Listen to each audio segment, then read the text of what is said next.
صبح شما بخیر باشد بینندگان عزیز رادیو یزدی و شالو گلخوجه هستم. عزیزان در خدمت شما در آغاز باز یک روز نو و امروز 1 نوامبر است، اولین روزی آخرین ماه تیر ماه امسال و یک قدم نزدیکتر شدیم تا به رسیدن آخر سال 2018 و به سال نو 2019. امیدوارم که این ماه را شما خوب آغاز میکنید و همین گونه ماهتان به خوبی سپری شود. و حالا در پراگ ساعت 7 است و در دوشنبه ساعت 11، در مسکو پایتخت روسیه باشد ساعت 9 و مطمئنم که فعلا ما رو تماشا دارید و در انتظار خبرهای تازه تاجیکستان و جهان هستید. تشکر میکنم از هر یک شما برای همراهی و شروع میکنم از باد و هوای ما در پراگ امروز ابری می شود و پیش بینی میگردد که حرارت 17 درجه رو تشکیل کند. همین گونه در مسکو پایتخت روسیه آفتاب امروز پشت ابرو پناه برده است و هوای بباریش و گرمی تا 6 درجه در نظر است و امروز در دوشنبه هوا بارانی است مثل دیروزه و گرمی 10 درجه را تشکیل میدهد. چون از بود هوای دوشنبه گفتیم، شروع میکنیم از خبرهای تاجیکستان. در حکومت تاجیکستان طرح بودجه دولتی برای سال آینده را بررسی کردند. مقامات تاجیک میگویند بودجه دولتی برای سال 2019 با نظر داشت هدفهای استراتژیکی از جمله تامین استقلالیت انرژتیکی، رهایی کشور از بنبست کمونیکاسیونی به خطر عضوکاوری، تامین حفظ اجتماعی اهالی و سرعت بخشیدن بر رشد اقتصادیات تهیه شده است. مسئولت در استانه فورسی فصل زمستان، حکومت تاجیکستان بودجه سال آینده را بررسی و سپس برای تصدیق به پارلمان میفرستد، ولی طبق قاعده ها تا زمان تصویب بودجه در پارلمان مشخصات آن به جامعه اعلان نمی شود. طبق اطلاع دسترس مبلغ بودجه سال 2017 حدود 20 میلیارد سومانی بود و کسر آن نیز تا 0.5% پیش بینی می شد. گروه کاری مخصوص برای بررسی نرخنامه 250 سومانی سیم کارت تحت ریاست نمایندگان دستگاه حکومت جمهوری با کارمندان شرکت خدمات ضد مونوپولی خدمات علاقه، نمایندگان 4 شرکت موبیل مگافون، بابلون، تسل، بیلاین و خادمان وزارت کارهای داخلی جلسه نخستین خود را برگزار کرد. این جلسه تقریبا 3 ساعت ادامه داشت و در آن پیشنهادات شرکت‌های موبیلی، خدمات علاقه و دیگر نمایندگان مقامات قدرتی شنیده شد، ولی در مورد نرخ 250 سومانی سیم کارت به هیچ نتیجه نرسیدند. یک منبع از خدمات علاقه روز 31 اکتبر به رادیو زدی گفت در این نشست از طرف شرکت‌های موبیلی و دیگر مقامات انتظامی و خدمات پیشنهادات مختلف ارائه شد، ولی در آن به نتیجه دست نیافتند. این منبع به شرط نبردن نامش گفت در این جلسه خدمات ضد انحصاری نیز نرخ یگانه سیم کارت را تعیین نکرد و بررسی آن به وقت دیگر گذاشته شده است، زیرا از طرف شرکت‌های موبیلی، خدمات علاقه، مقامات انتظامی و دستگاه پرزیدنت پیشنهادها کاملا از همدیگر فرق می‌کردند.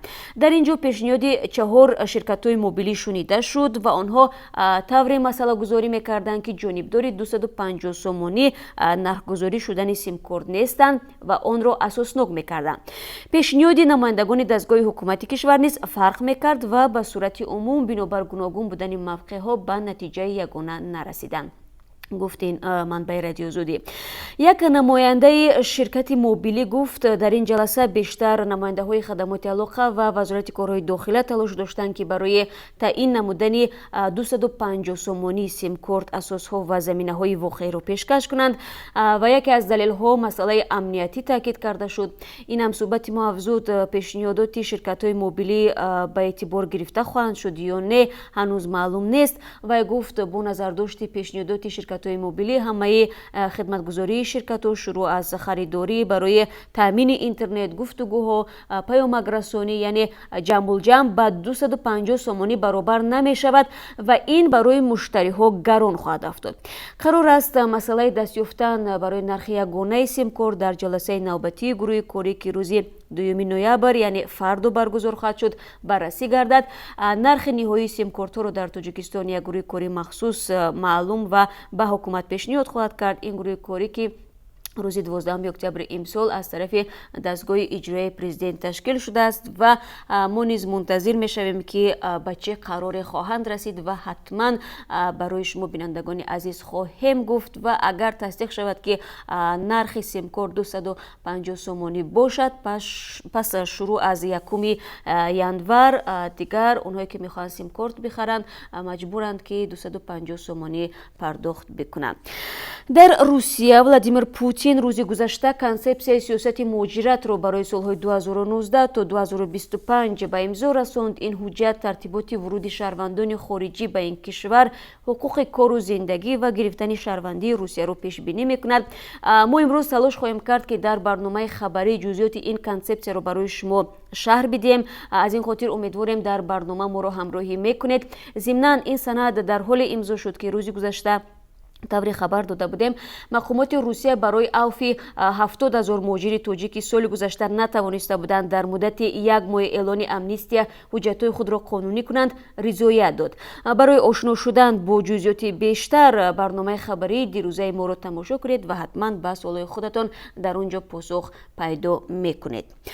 مقامات مرزبانی تاجیکستان میگویند تحقیق قضیه حمله قاچاقچیان افغان به جنگلبانان تاجیک انجام یافته است. حمله به جنگلبانان تاجیک ماه اوگوست در منطقه نزدیک مرزی ناحیه فرخار رخ داد و در این حادثه همراهان سعید و دولت سنگینов کشته شدند.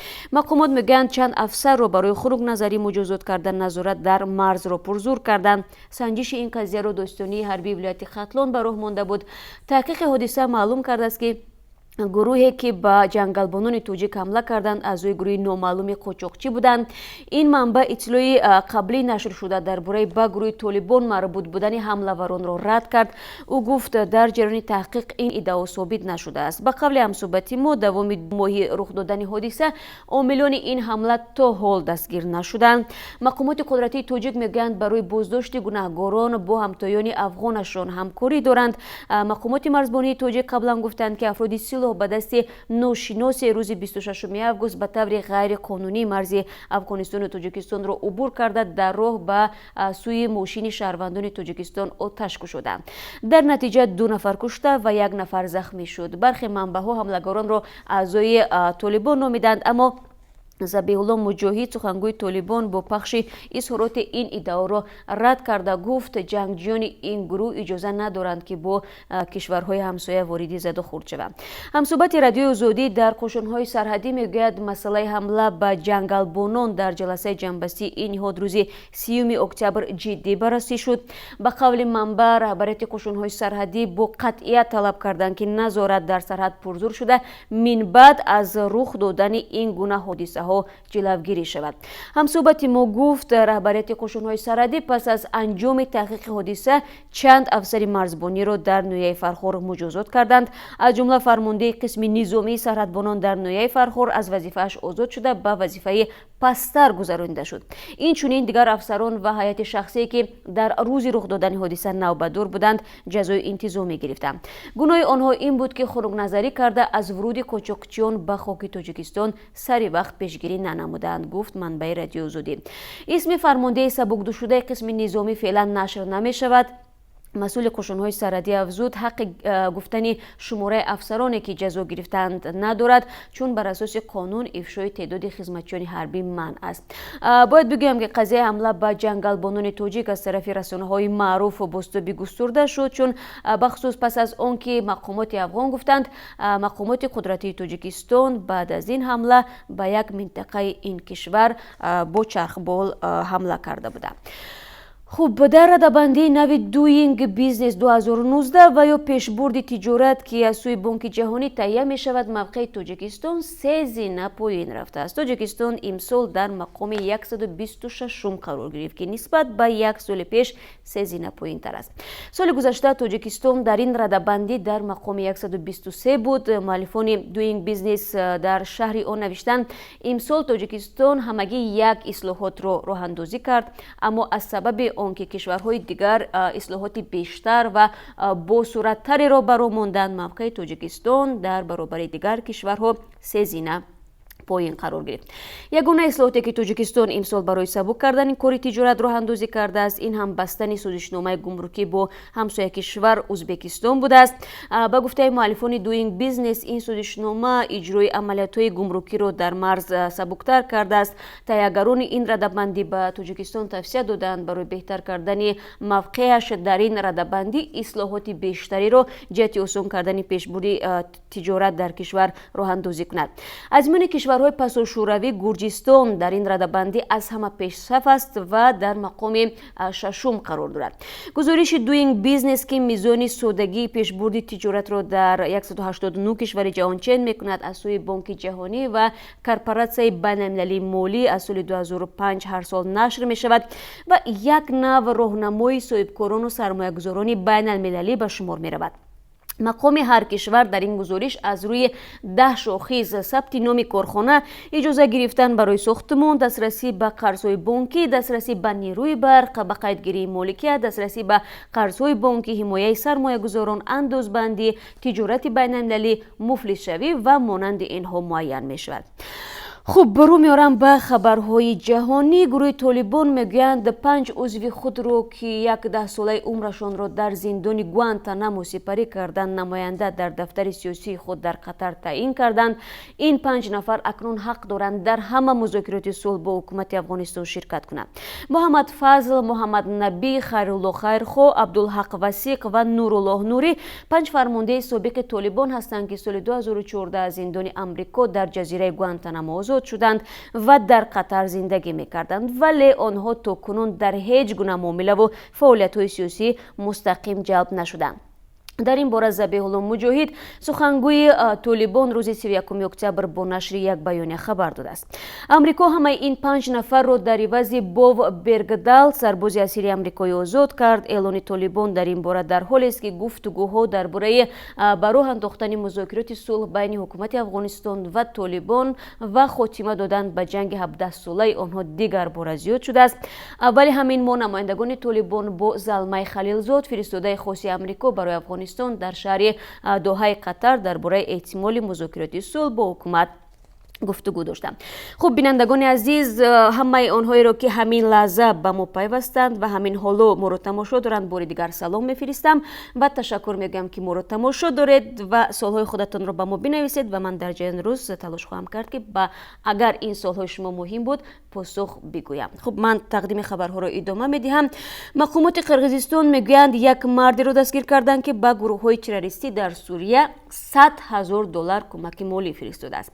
کمیته امنیت ملی قرقیزستان روز 31 اکتبر با نشر یک بیانیه رسمی گفت که مرد 28 ساله با استفاده از نام کسی دیگر پول را به نام اعضای گروه‌های افراطی و تروریستی می‌فرستاده است. نام خود متهم به جنایت را آشکار نکردند. با گفته کمیته امنیت ملی بازداشت روز 14 اکتبر صورت گرفت و آن مرد را به حمایت مالی تروریسم، برانگیختن عداوت دینی و مذهبی، ساختکاری سندها متهم می‌کنند. مقامات قرقیزستان میگویند از زمان پیدا شدن گروهی به نام دولت اسلامی در عراق و سوریه 500 شهروند کشور به این دو کشور خاورمیانه رفته به صف این سازمان تروریستی پیوسته.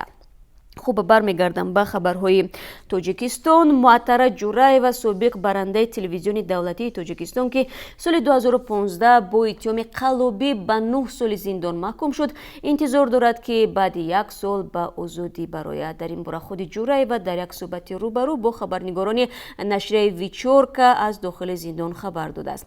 هیئت ژورنالیستان تاجیک که اخیراً از زندان زنانه واقع در شهر نورک دیدن کردند، از جمله با معطره جورایوا هم صحبت انجام دادند.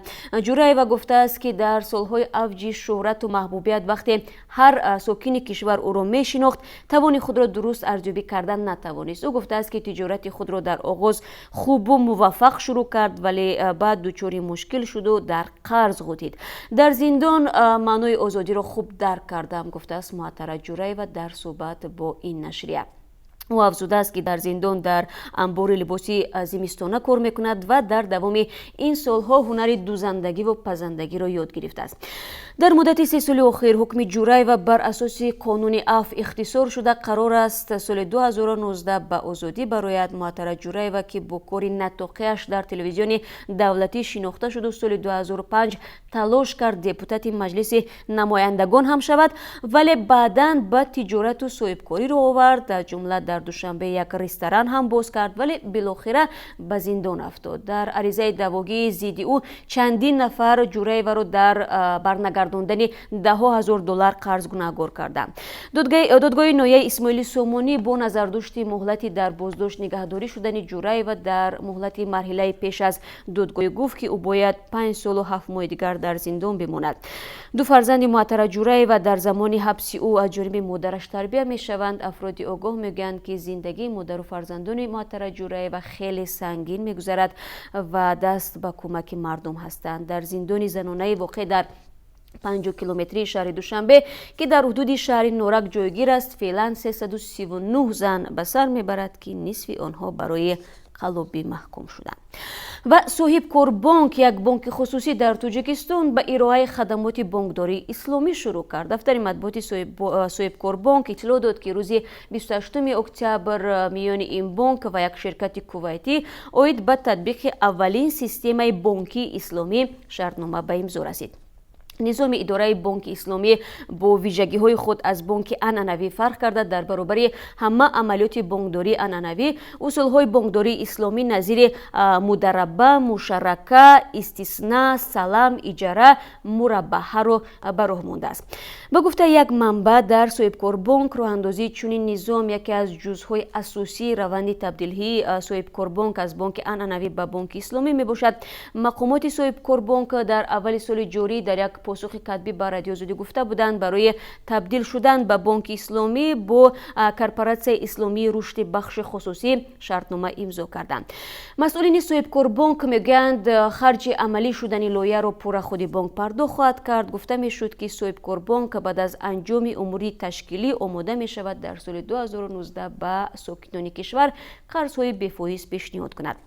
дар соли ҷорӣ муассисаи қарзии алиф сармоя ҳам ба сокинони Тоҷикистон барои харидории ашёи рӯзгор қарзҳои бефоиз пешниҳод мекунад ва мизоҷон дар тӯли ним сол ин маблағро бозпас медиҳанд. ин хабарҳо дар ҳолест ки дар пайи буҳрони бонкӣ дар Тоҷикистон дар давоми чанд соли охир ду бонк варшикаста шуда, ду бонки дигари ба истилоҳ низомсоз ва замони хеле муваффақ дучори мушкил шуданд. манзур бозам Тоҷик Содирот бонк ва Агроинвест бонк аст ки то кунун тақрибан ҳазорҳо муштариёни он наметавонанд андозҳои дар он ҷое ки пасандозҳои худро ки дар он ҷо гузошта буданд бозпас бигиранд. хуб, дар ин қисмати суҳбат чун анъана бинандагони азиз, ман таваҷҷӯҳи шуморо бозам ба қурби асъори хориҷӣ дар Тоҷикистон ҷалб мекунам, чун ба фикрам мавзӯи дарднок барои шумо аст. бонки миллӣ қурби имрӯзаи асъорро ин гуна муайян кардааст. $1 9 сомониву 41 дирам аст ва 1000 рубли русӣ бошад дар сарофиҳои бонкҳо бар ивази 143 сомониву 10 дирам раду бадал мешавад, яъне 20 дирам поинтар нисбат ба рӯзи гузашта аст. вале фаромӯш накунед бинандагони азиз, ба ҳангоми хариду фурӯши рубли русӣ дар бонкҳо шояд фарқият байни ин табдил аз 1 то 10 дирам бошад. барои ин шумо ҳайрон нашавед ки чаро дар як бонк масалан дигар хел аст ва дар бонки дигар хел. хуб, бинандагони азиз, ин чанд хабаре буд ки ман хостам барои шумо дар ин субҳи барвақт бигӯям ва албатта ин поёни рӯз нест, балки рӯз нав оғоз шуд ва хабарҳо хеле зиёданд. аз ҷумла ман тавре гуфтам моро пайгирӣ кунед. мо кӯшиш мекунем дар бораи консепсияи нави муҳоҷирати Русия барои шумо маълумоти бештар бидем. ҳамчунин аз ҷараёни сафари Жириновский ба Душанбе низ барои шумо гузориш пешниҳод мекунем ки фикр мекунам шумо ҳам муҷирони тоҷик дар бораи ин сиёсатмадор зиёд аз мо мепурсед ва мехоҳед дар бораи гузоришро тамошо кунед. ҳамин гуна масъалаҳои зиёде ҳам дорем ки барои шумо ҷолиб аст ва ман ҳамаи шумо азизонро баъд аз 3 соати дигар дар пахши мустақим интизор мешавам бо тақдими сархати хабарҳои рӯз ва баъд аз ин боз мо бо шумо вомехӯрем дар барномаи хабарӣ. барои шумо рӯзи хуб мехоҳам ва мунтазири мулоқоти навбатӣ бо шумо ҳастам. ташаккур.